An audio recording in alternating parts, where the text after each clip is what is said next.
anti-Semitic? Isn't this homophobic? Isn't this a conspiracy theory? You have to break past all of that. You are not going to have change if you're fearful of being called a name. This is something you should learn in grade school. Sticks and stones may break my bones, but words will never hurt me. I promise the words will not hurt. But living a lie, that will actually impact your life in the worst possible ways. Candace Owens is still not stopping dropping bombs on Ben Shapiro and the Daily Wire and just absolutely embarrassing him. I can't imagine that if Ben Shapiro were in the same position as Candace Owens is in, that he would get this same celebrity treatment. Everybody, when Candace Owens goes on stage, goes crazy and chants Christ is King. Everybody wants to interview Candace Owens about what's going on, and yet Ben Shapiro is kind of silent on this situation. Yes, he got a few interviews after it all went down with Piers Morgan and some of those other drama farmers.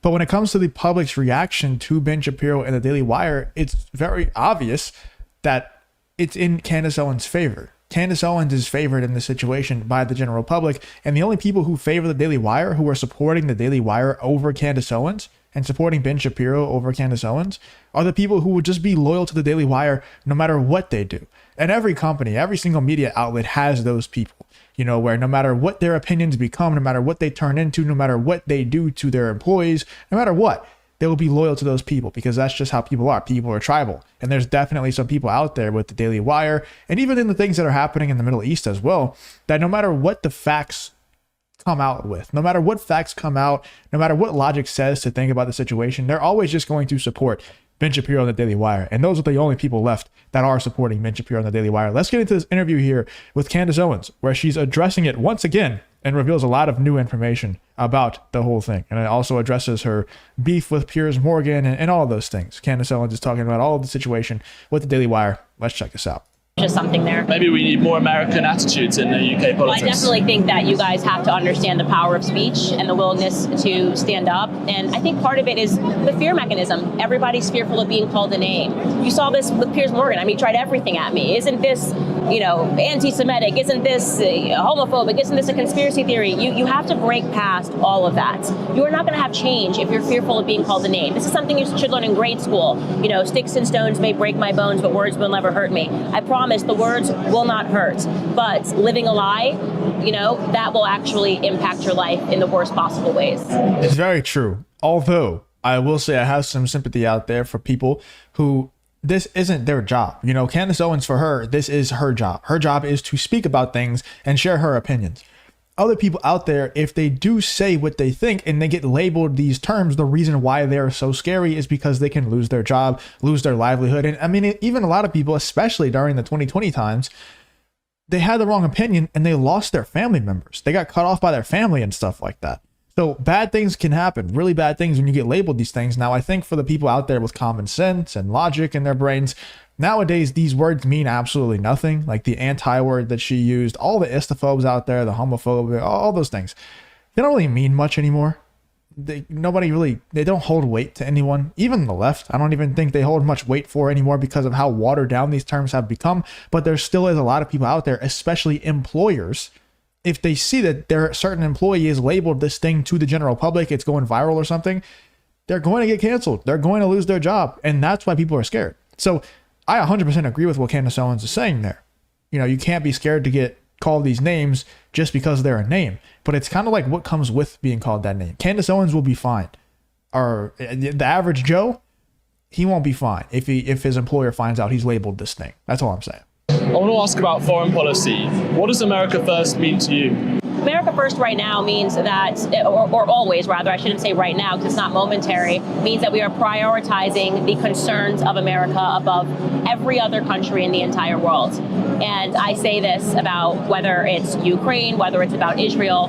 The American people are so tired of being sold a sappy narrative and told, hey, I know that you can't feed your kids. I know that you can't afford to put petrol in your car. See, petrol. See how I switch to my English language from American?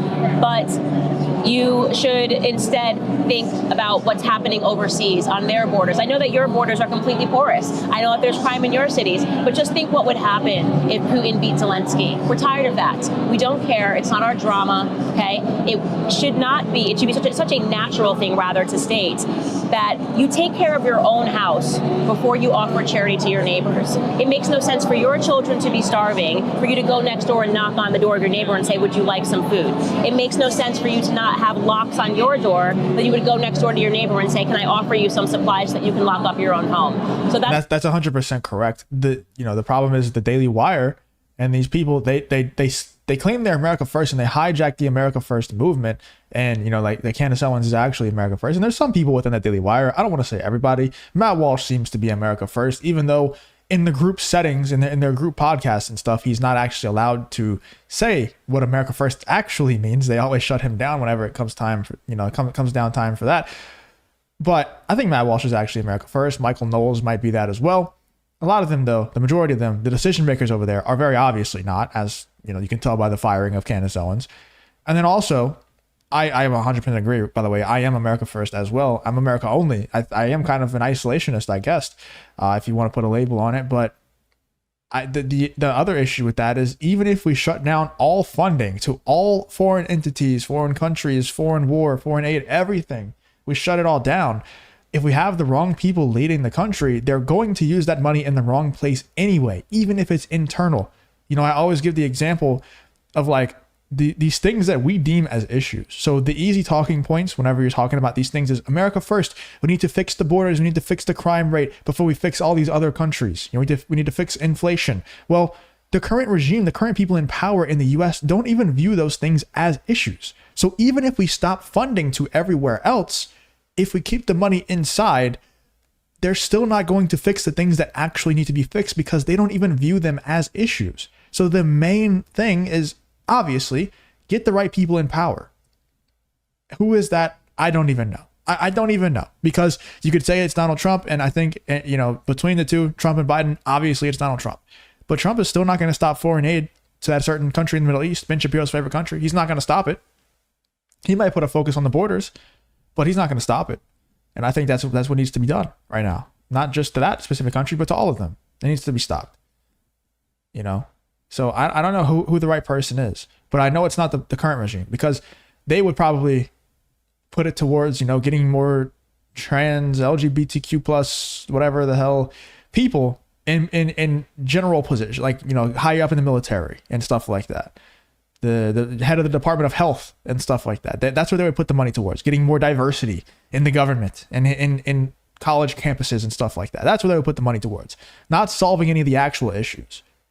So it's kind of a two-pronged issue where it's we can stop funding everyone, and I agree we should, but even if we did, would that really solve the issues? I don't know. Let me know in the comments. Do you think that would actually solve the issues?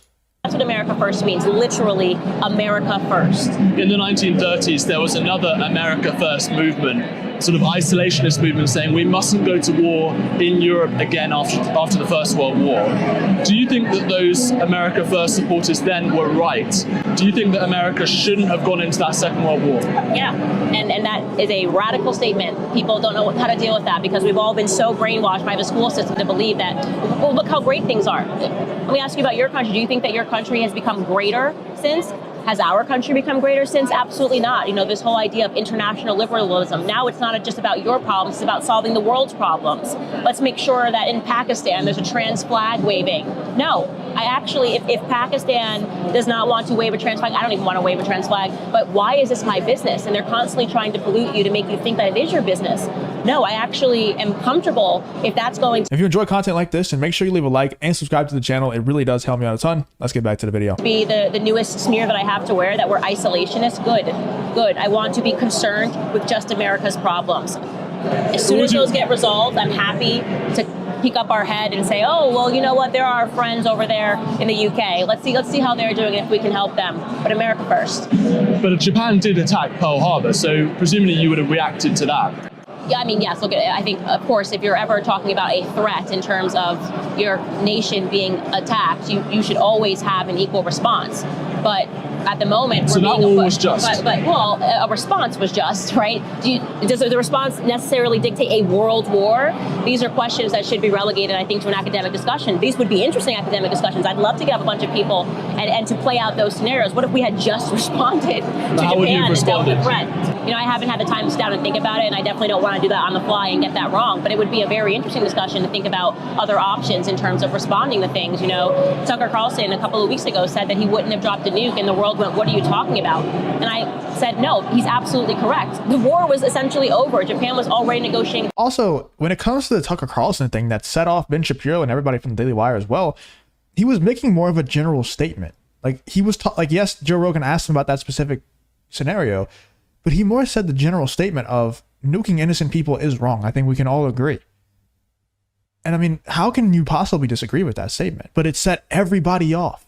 You know, like Candace Owens is saying, that they went crazy over that statement when all they were talking about was Joe Rogan was talking about AI and how every smart person in the world is saying this ends badly. This AI thing, it's going to end poorly. And Tucker Carlson is like, yeah, we should maybe shut it down. And Joe Rogan was like, maybe we should have shut down the development of the nuclear bomb as well, right? And Tucker Carlson said, yes, absolutely, we should have. Look what it did to Japan. You know, a ton of innocent people died. And nuking innocent people should be frowned upon, should be wrong. Apparently, it's not to the Daily Wire and the Daily Wire supporters. Their surrender. They had been literally on the defense for 2 years. There was no reason that we needed to drop that bomb on a Catholic church, no less, in Nagasaki in order to end the war. That's garbage that you're being taught in your school system that is making it so that you don't think critically and that you don't question government initiatives when they say, rah, rah, rah, let's go to war. Let's have the courage to talk about what the military-industrial complex is and whether or not it's serving us. Because let me tell you something. If we're sending trillions of dollars and trillions of dollars overseas and they're taking money from us every second of the day to fight wars, and you're telling me that we don't even have a secure border, that's fraud. I don't care which way they try to spin it. I don't care how many sad stories they try to tell us. That is absolute fraud being enacted upon the American people. To many Americans, saying that we shouldn't go to war because of Pearl Harbor sounds like weakness or maybe even cowardice. How do you respond to that? War is not responding, right? I'm not saying that there should always be an equal response to make sure that you are in fact secure anytime you are attacked. But yeah, you should be able to defend yourself. Like, I don't think anybody who's saying America first is saying we shouldn't defend ourselves against attacks. That would not be America first, because that means we would be vulnerable and we would be viewed as weak to the entire world. All America firsters, I believe, think that we should be able to defend ourselves in the case of someone threatening us or straight up attacking us. We should be able to respond. I don't think anybody says otherwise. So I don't even understand this line of questioning. Anyway, let me know in the comments what you're thinking about Candace Owens addressing all those things, you know, like the Tucker Carlson, Joe Rogan interview and how the Daily Wire got so mad at that. The fact that they tried to label her, so many different things, and she just shuts it all down. She's doing a great job. I feel like I have to say it because I've been making so much positive content about Candace Owens, and I really do respect what she's doing recently for sure. I'm not some Candace Owens stan. I've criticized her a ton before on the channel. I just think what she's doing recently deserves some praise for sure, and she deserves some backup from people who agree with her. I definitely do agree with her here. Let me know in the comments, what do you think? Do you agree with Candace Owens, or do you agree with Ben Shapiro and the Daily Wire? Let me know in the comments.